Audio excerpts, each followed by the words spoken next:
గురువరా బ్రహ్మలో బ్రహ్మవై గురువులో గురువువై పరతత్వవేదివైన పరబ్రహ్మ గురువరా పరబ్రహ్మ గురువరా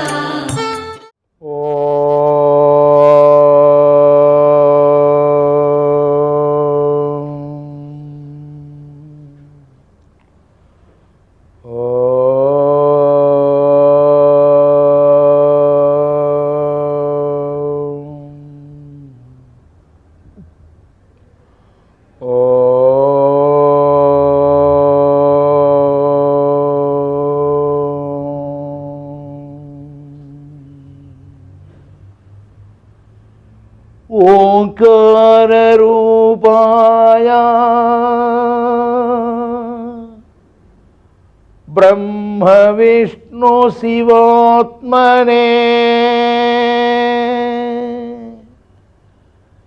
वल्लभापुर निलयाय दत्तात्रेयाय नमः।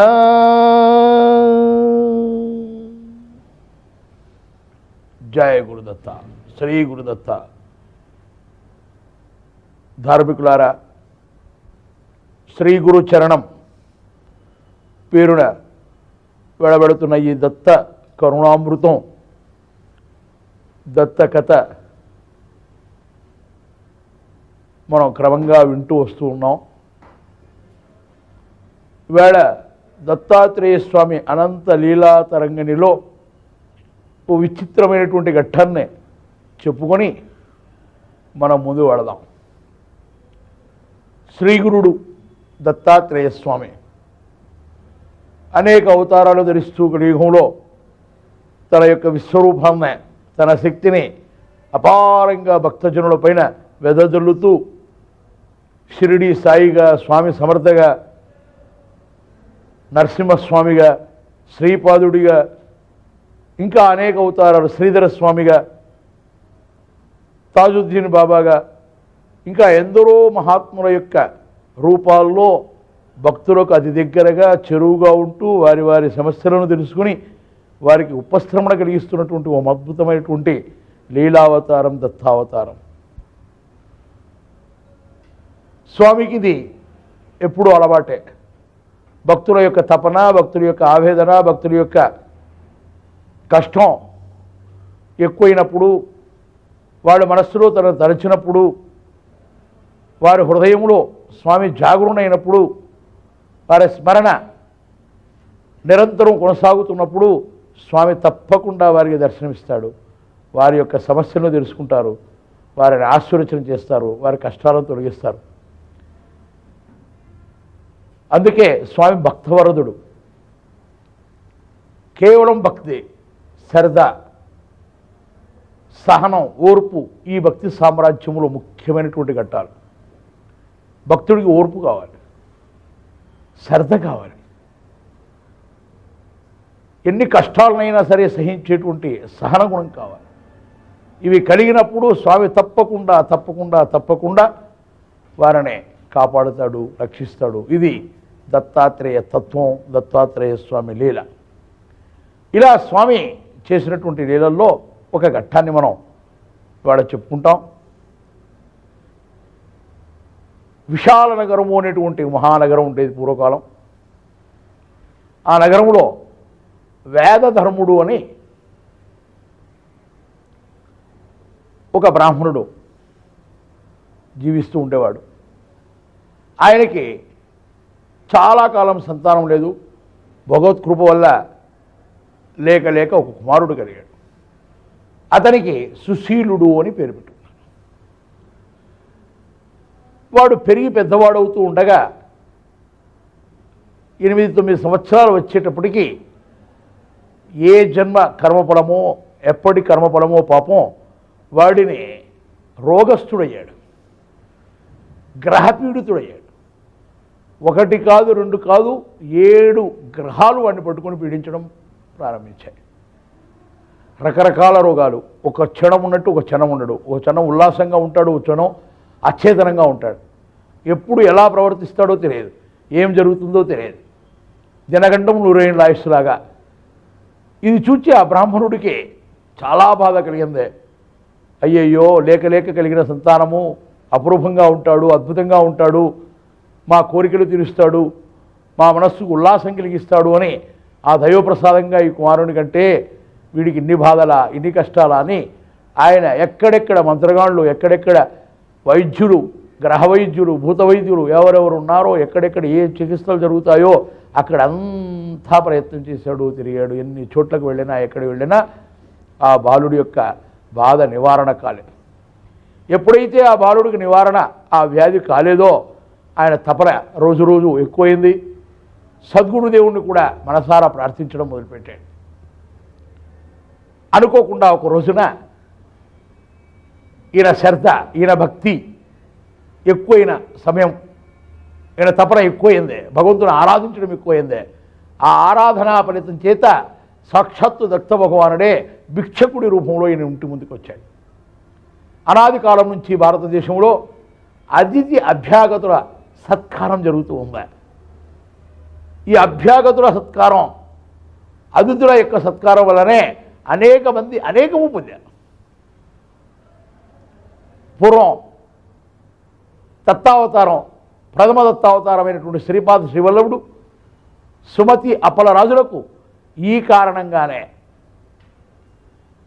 కేవలం అతిథి సేవనం ద్వారా సుమతి ఆ వచ్చినవాడు దత్తాత్రేయ స్వామిని భిక్షాందేహి అంటూనే లోపలికి పిలిచి ఆమె ఆబ్దికానికి చేసినటువంటి వస్తువులన్నీ కూడా ఆ ఆబ్దిక బ్రాహ్మణుడు ముట్టుకోకముందే సాక్షాత్తు ఈయనే నారాయణుడు అనే దత్తదేవుడు అని విశ్వసించి భోజనం పెట్టింది. దానికి ఆనంద పారోక్షుడైనటువంటి దత్తుడు, అమ్మా ఏం వరం కావాలో కోరుకోండి అన్నాడు.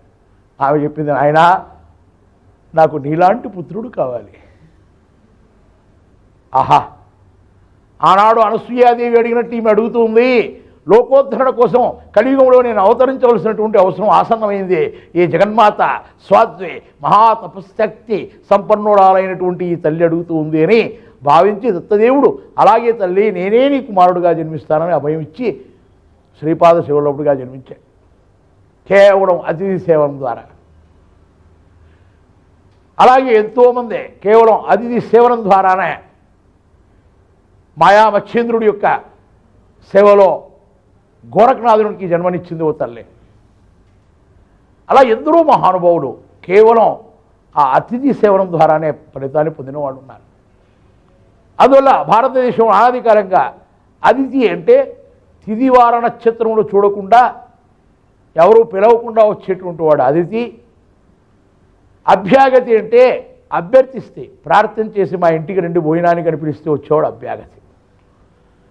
ఈ రెండు సేవనం కోసం ఎంతో కష్టపడినటువంటి వాళ్ళు మహానుభావులు ఎందరో ఉన్నారు ఈ ప్రపంచంలో. వేదధర్ముడు కూడా ఈ సిద్ధాంతానికి, ఏ ఆచరణకు నియమనిష్ట కలిగినటువంటి వాడు. ఇంటి ముందుకు వచ్చిన వాడికి భిక్ష పెట్టక తప్పదు అనే సిద్ధాంతం విన్నదే. అందువల్ల ఆనాడు ఇంటి ముందుకు వచ్చినటువంటి భిక్షగాన్ని చూచి భిక్ష తీసుకొని బయటకు వచ్చాడు, చూచాడు. ఆ వచ్చినటువంటి వాడు వికృత రూపంగా ఉన్నాడు.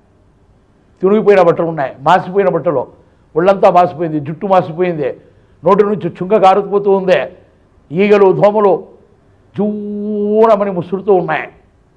చూడ్డానికి చాలా అసహ్యంగా ఉన్నాడు. అయినా ఆ భిక్షకుడి యొక్క ఒడిలో భిక్షను వేశాడు.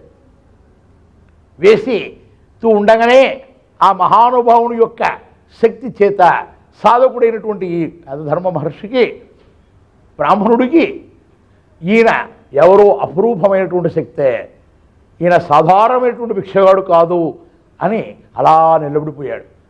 భిక్ష తీసుకున్న వెళుతున్న భిక్షగాడు ఇంకా ఏ ఇంటి ముందర ఆ భిక్ష అడగకుండా నేరుగా వెళ్ళిపోవడం గమనించాడు. ఈయన అనుమానం బలపడింది. మధ్యాహ్నం వేళ తన భక్తుల ఇంటికి, తన సాధకుల ఇంటికి, తనను కోరేవారింటికి భిక్షకు వస్తారు అనే దత్తాత్రేయ స్వామి యొక్క వాగ్దానం గుర్తుకొచ్చింది.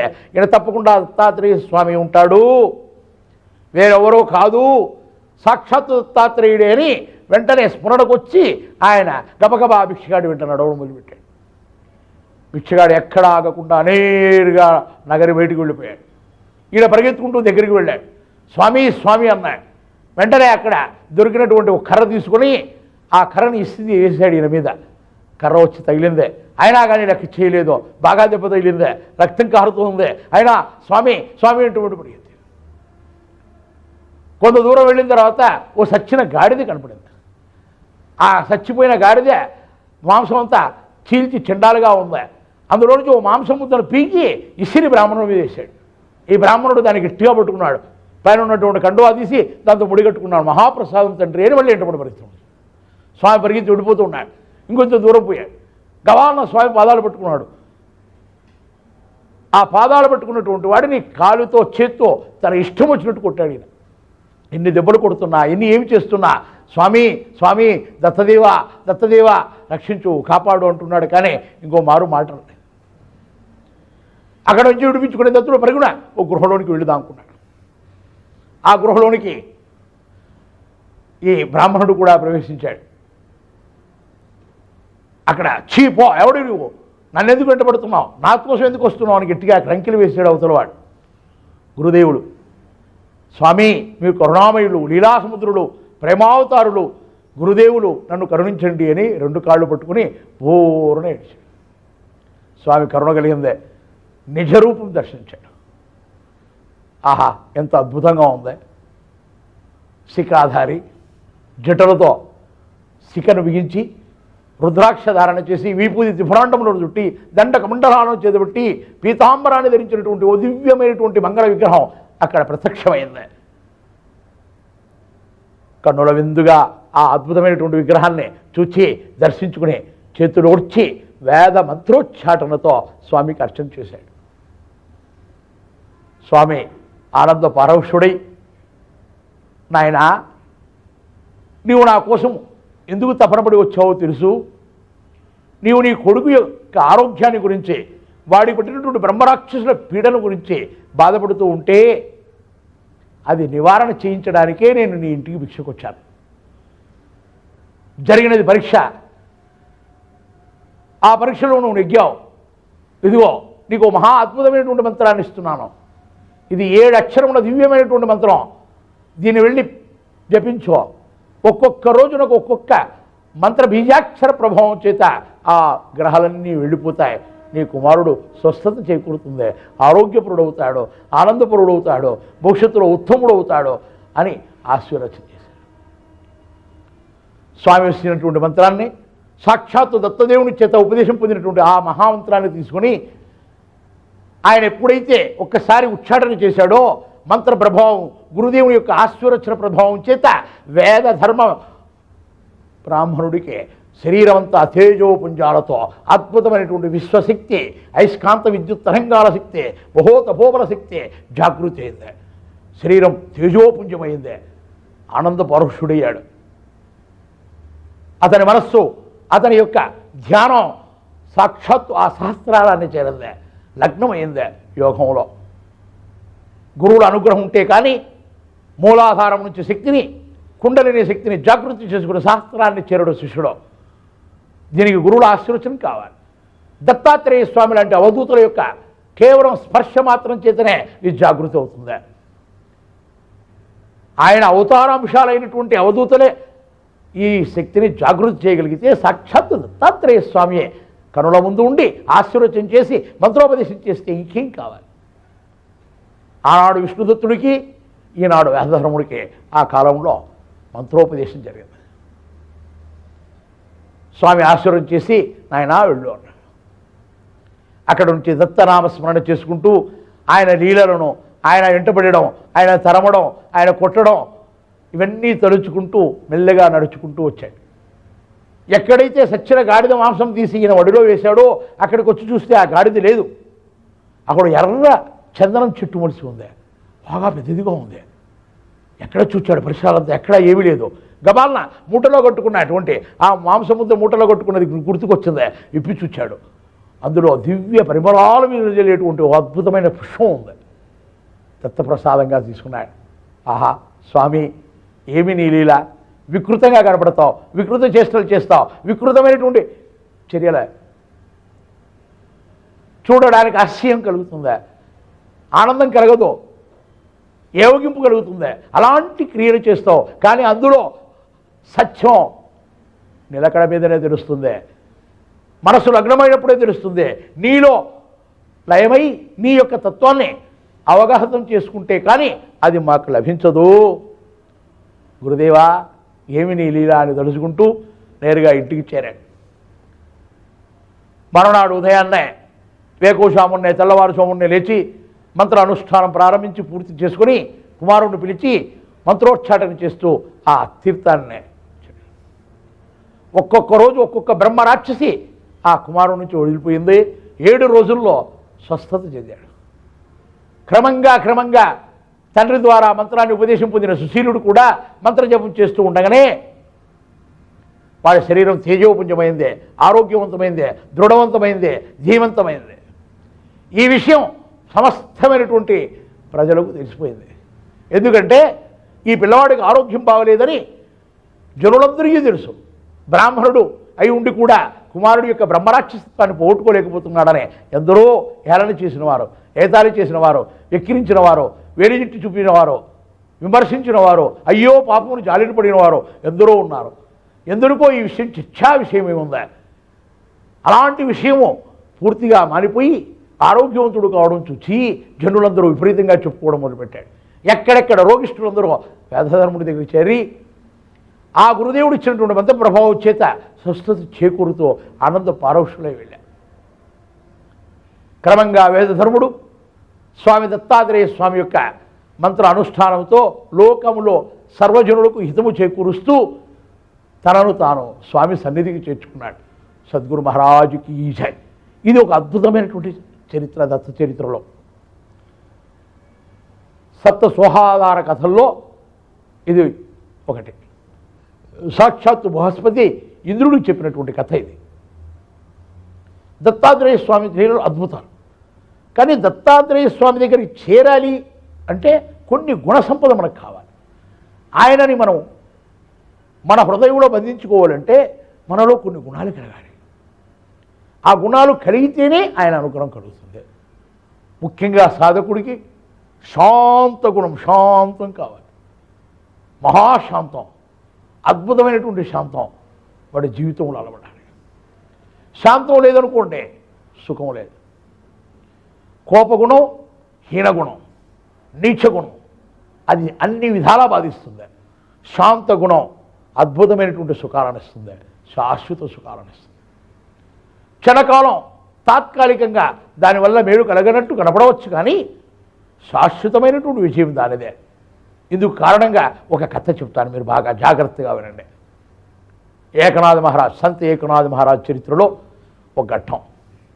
దత్తాత్రేయ స్వామి యొక్క శిష్య పరంపరలో జనార్దన స్వామి అనే ఒక మహాబావు ఉండేవాడు. ఆ జనార్దన స్వామిని సేవించి ఆయన ద్వారా దత్త కృపను పొందినటువంటి వాడు భక్త ఏకనాథ మహారాజ్. ఈయన పైఠన్, ఔరంగాబాద్ జిల్లాలో పైఠన్ అనేటువంటి గ్రామంలో ఉండేవారు. ఈయన మహాశాంతపరుడు, కొంచెం కూడా కోపం కలగదు అని ప్రపంచమంతా తెలిసిపోయింది. ఎందరో ఈయన యొక్క కీర్తికి అసూయపడుతూ ఉండేవారు కూడా ఎక్కువయ్యారు. ఆ ఊరిలో కొందరు బ్రాహ్మణులు ఈయన చేత ఎలాగైనా సరే ఒక్కసారైనా కోపం ఈయనకి రప్పించాలి అని ప్రయత్నం చేస్తూ ఉండగా ఒక ఇతర జాతీయుడైనటువంటి వ్యక్తి వీళ్ళకి తారసపడ్డాడు. వాడికి డబ్బు అవసరం ఉంది. వాడు దానికోసం ప్రయత్నం చేస్తూ ఉంటే, అబ్బాయి ఏమీ లేదు, నీకు కావాల్సిన డబ్బు మేము ఇస్తాం, ఆ ఏకనాథుడు ఉన్నాడే ఆ ఏకనాథుడికి కోపం తెప్పించు చాలు అన్నాడు. వీడు అనుకున్నాడు, శాంతం తెప్పించడం అంటే కష్టం, కానీ కోపం తెప్పించడం అంటే ఏం కష్టం? కోపం తెప్పించడం ఏమీ కష్టం కాదు, చాలా సులభమైనటువంటి పని అని వాడు నేరుగా ఏకనాథ మహారాజు ఎట్లెట్ల చేస్తాడు, ఎక్కడ పోతాడు, ఏమిటి అని విచారించాడు. ఆయన రోజు తెల్లవారుజామున గోదావరిలో స్నానం చేస్తాడు. పైఠన్లో ఊరు కంటే గోదావరి చాలా తగ్గులో ఉంటుంది. ఆ ఘాటు నుంచి మళ్ళీ ఒక 100-150 మెట్లు దిగితే కానీ నది దొరకదు, అంత లోపల ఉంటుంది నది. ఆయన ఏకనాథ మహారాజు అంత లోపలికి వెళ్ళి స్నానం చేసి అన్ని మెట్లు ఎక్కి పైకి వస్తాడు. సరిగ్గా ఆయన పైకి వచ్చేటప్పటికి అక్కడే కాచుకున్నటువంటి ఇతర జాతీయుడు ఆయన మీద తుపుక్కుమని ఉమ్మేశాడు. స్నానం చేసి ఓ చెంబులో నీళ్లు పట్టుకొని పాపం ఆయన అనుష్ఠానం చేసుకోవడానికి వెళుతున్నాడు ఇంటికి. ఆ సమయంలో ఇది జరిగింది. ఒక్కసారి ఏకనాథ మహారాజు ఆయన వైపు అలా ఇలా చూచి, తీరపారి చూచి, ఏమీ మాట్లాడకుండా చిరునవ్వు నవ్వుకొని మళ్ళీ తిరిగి గోదావరిలోకి వెళ్ళాడు. మళ్ళీ గోదావరిలో స్నానం చేశాడు. మళ్ళీ పైకి వచ్చాడు. మళ్ళీ పైకి వస్తే మళ్ళీ ఉమ్మేశాడు. మళ్ళీ ఏం మాట్లాడలేదు స్వామి. మళ్ళీ అలాగే చిరునవ్వు నవ్వాడు, చూచాడు, మళ్ళీ కిందికి వెళ్ళాడు. తిరిగి మళ్ళీ ఇలా ప్రతిసారి ఈయన వెళ్ళి స్నానం చేసి వస్తున్నాడు, వీడు ఉమ్మేస్తున్నాడు. ఎన్నిసార్లు ఉమ్మాడయ్యా అంటే 108 సార్లు ఉమ్మాడు. ఈయన 108 సార్లు స్నానం చేసి వచ్చాడు. మధ్యాహ్నం అయిపోయింది, సాయంకాలం అవుతాం. ఈ కార్యక్రమం జరుగుతూనే ఉంది. దూరం నుంచి బ్రాహ్మణులు అందరూ చూస్తున్నారు, ఏమన్నా అంటాడేమో అని ఆశ్చర్యపోయారు. ఎన్నిసార్లు జరిగినా ఏమీ మారు మాట్లాడకుండా స్నానం చేసి వస్తున్నారు ఈ స్వామి. వాళ్ళందరికీ ఆశ్చర్యం కలిగిందే. వేచి చూచి ఆయన కోప్పడతాడేమో చూచిపోదామనేటువంటి వాళ్ళకి ఓర్పు నశించిపోయింది. కానీ ఈయన ఓర్పు నశించలేదు. క్రమంగా ఈయన చేస్తూనే ఉన్నాడు. ఈయన ముందుకు వెళుతూనే ఉన్నాడు. ఈయన తన కార్యక్రమాలు చేస్తూనే ఉన్నాడు. అది చూచి వాళ్ళందరికీ ఆశ్చర్యం. ఈ ఉమ్మేసినటువంటి వాడికి మర్చిపోయింది. వాడు నేరుగా కళ్ళు పట్టుకుని, నాయనా తండ్రి, ఇంతటి శాంతమా? జగత్తులో ఇంత శాంతమూర్తి ఎక్కడా ఉండడు. ఒక్కసారి కాకపోతే ఒక్కసారైనా కోపం వస్తుందని ప్రయత్నం చేశాను, నీకు కోపమే రాలేదు తండ్రి, నన్ను క్షమించు. ఈయనంటాడు, అరే నాయనా, నువ్వు ఎంతో పుణ్యాత్ముడివి, ధన్యాత్ముడివి. నాకు గ్రంథాల్లో మహాపురాణాల్లో గోదావరి నదీ స్నానం పరమ పావనము, పాప నాశనకరము అని చెప్పగా చదువుకున్నాను. కానీ మూర్ఖుణ్ణి, రోజు ఒక్కసారి వచ్చి గోదావరిలో స్నానం చేసిపోతున్నాను. ఈవేళ నువ్వు ఎంతో శ్రద్ధతో ఓర్పుతో నా చేత 108 సార్లు గోదావరి స్నానం చేయించావు. ఎంత ఓర్పు, ఎంత సహనం కలిగి చేయించావు నువ్వు. నీ మూలకంగా 108 సార్లు స్నానం చేశాను. ఆ మహాభాగ్యాన్ని నాకు కలిగించావు నాయన, నీకే నా 100,000,000 వందనాలు అని నమస్కారం చేశాడు. ఎంత ఓర్పు చూడండి, ఎంత శాంతమో చూడండి. ఇదిగో సాధకుడు ఎంత శాంతం కావాలి. ఇంత శాంతం కలిగినటువంటి సాధకుడి దగ్గరికి సర్వదేవతలు దిగి వస్తారో. ఏకనాథ మహారాజు ఇంతటి శాంతమూర్తి కాబట్టి సాక్షాత్తు పాండురంగుడు ఆయన ఇంట్లో సేవ చేశాడు. శ్రీకంఠోబాగా, శ్రీకంఠ అనే పేరుతో సాక్షాత్తు ఆయన ఇంట్లో నీళ్లు మోసాడు, ఆయన కూరలు జరిగాడు, అన్ని రకాల సేవలు చేశాడు. ఇది గొప్ప విశేషం. అంతేకాదు, ఇంకా ఆశ్చర్యకరమైన విషయం ఏమిటంటే, దాసోపంత మహారాజు అని అంబాజోగయిలో ఉండేవాడు మహారాజు. ఆయన చాలా గొప్పవాడని తెలుసుకుని ఏకనాథ మహారాజు ఒకసారి ఆయన దర్శనం చేయడానికి వెళ్ళాడు. సరిగ్గా ఏకనాథ మహారాజు వచ్చిన సమయంలో సేవకుడు వచ్చి చెప్పాడు ఏకనాథ మహారాజు వచ్చారని. ఆ సమయంలో దాసోపంత మహారాజు సాక్షాత్ దత్తాత్రేయ స్వామి ఇద్దరు పాచికలాడుతున్నారు. ఏకనాథుడు వచ్చాడు అని చెప్తూనే ఇక్కడ దత్తాత్రేయ స్వామి మాయమైపోయాడు. అప్పటిదాకా దాసోపంత మహారాజుకి ఏకనాథుడు చాలా గొప్ప భక్తుడు, చాలా శక్తి సంపన్నుడు అనే ఒక గౌరవం ఉంది. ఎప్పుడైతే దత్తాత్రేయ స్వామి మాయమైపోయాడో ఇంకా ఆయనకి ఈ ఏకనాథ మహారాజు అంత గొప్పవాడు కాదేమో, దత్తాత్రేయుడు దర్శనం పొందేటంత గొప్పవాడు కాదేమో అనుకున్నాడు. సాధారణంగా ఆయన ఆహ్వానించి ఇంట్లో కూర్చోబెట్టి ఆయన వచ్చిన విషయాలని కనుక్కొని ఆశీర్వచనం చేసి పంపుతూ ఆ స్వామి అడిగారు ఏకనాథ మహారాజు, స్వామి ఎప్పుడన్నా మా ఇంటికి రండి అని. అయ్యా, నేను చాలా ఆర్భాటం పీఠం ఉంది, ఏనుగులు అంబారీలు ఇవన్నీ వస్తాయి, ఖర్చు చాలా ఎక్కువ అవుతుంది కదా అంటే ఈయన అన్నాడు, మా ఇంట్లో నల్లని వాడు ఉన్నాడు, అన్నీ వాడు చూసుకుంటాడు. ఎవడయ్యా నల్లని వాడు అంటే ఇంట్లో పాండురంగుడు విగ్రహం ఉంది, వాడు చూసుకుంటాడు అన్నాడు. సరే అన్నాడు దాసోపంత మహారాజు. చాలా కాలం పైటాన పోలేదు. ఒకసారి అనుకోకుండా పైటాన పోవాలని బుద్ధి పుట్టింది. పైటానికి వెళ్ళాను. వెళ్ళి ఏకనాథ మహారాజు యొక్క ఇంటి ముందుకు వెళుతూనే ఆశ్చర్యమైనకి అక్కడ గేటి కాపలా దగ్గర సాక్షాత్తు దత్తాత్రేయ స్వామి నిలబడి ఉన్నాడు. దవాల ఏనుగు అంబారి దిగి పరిగెత్తుకుంటూ వెళ్ళి ఆ స్వామిని పాదాలు పట్టుకుని, ఏమిటి స్వామి, అనాథుడు ఏకనాథుడు మన ఇంటికి వస్తే మీరు మాయమైపోయారు, ఇప్పుడేమో ఇక్కడ గేటు దగ్గర కాపలా కాస్తున్నారంటే, అయ్యా దాసోపంత మహారాజ్, ఆ మాత్రం తెలుసుకోలేవా? ఎవడైనా యజమాని వస్తూ ఉంటే యజమాని ముందర పాచికలాడుతూ కూర్చుంటాడా? ఏకనాథుడు నా యజమాని అన్నాడు దత్తాత్రేయ స్వామి. ఆ మాట ఆయన అలనాడు అంటే ఈ గొప్ప ఏకనాథుడి యొక్క గొప్పతనం ఎంతో తెలుసుకోండి. ఆయన గొప్పతనం అద్భుతమైనటువంటి గొప్పతనం. అది భక్తులకు కావాలి, భక్తిపరుడికి కావాలి. ఇవాళ ప్రపంచంలో శాంతి లేక అలమటిస్తున్నటువంటి వాళ్ళు వెళ్ళలు కొల్లలుగా ఉన్నారు. ఏదో కావాలని ఆశ ఉండవచ్చు, అది దురాశగా మారరాదు. దురాశ దుఃఖములకు చేటో. అశాంతికి మూల కారణం. మీరు శాంతిగా ఉండండి, సంతుష్టిగా ఉండండి, అద్భుతమైనటువంటి శక్తిని పొందండి. ఆ గురుదేవుని యొక్క అనుగ్రహాన్ని పొందడానికి ప్రయత్నం చేయండి. జపం చేయండి, గురు చరిత్ర పారాయణం చేయండి, సాయి చరిత్ర పారాయణం చేయండి. మీకోసం, మీ పిల్లల కోసం, లోకం కోసం మీ యొక్క వంతు శాంతిగా ప్రశాంతిగా జీవనాన్ని సాగిస్తూ సాధకుడుగా జీవించండి. అలా మీరు జీవించగలిగితే ఆ దత్తదేవుని యొక్క అనుగ్రహం పొందుతారు, గురువు అనుగ్రహం పొందుతారు, మీ జీవితాన్ని విజయవంతంగా చేసుకునవచ్చు అని తెలియజేస్తూ ఆ విధంగా ఉండండి అని కోరుకుంటూ సద్గురు మహారాజుకి జై.